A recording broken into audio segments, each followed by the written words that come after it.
Bien, Annie, nous revenons à l'actualité avec le succès d'Ariane, auquel l'Aquitaine a contribué pour une petite part. Oui, parce que le système de lancement double d'Ariane est sorti des ateliers de l'aérospatiale Aquitaine, l'établissement d'Aquitaine qui est situé à Issac, comme vous le savez.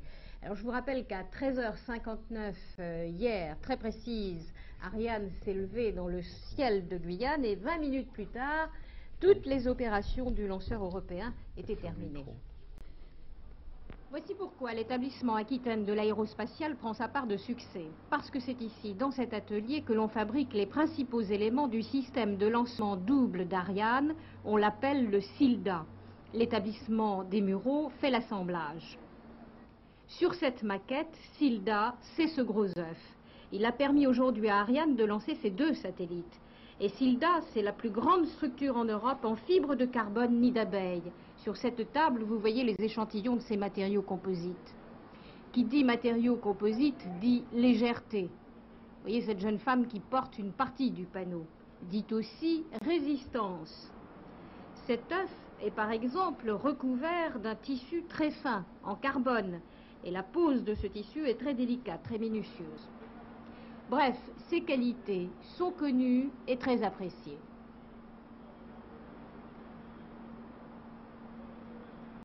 C'est tout en haut d'Ariane. Et ça nous permet de mettre 2 satellites.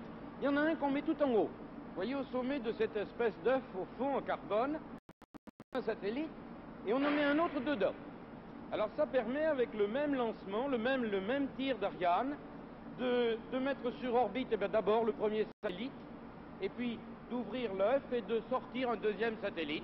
Alors si vous voulez, ça permet de diminuer le prix, le coût de lancement d'un satellite, puisque ma foi, avec le même engin, on en lance 2.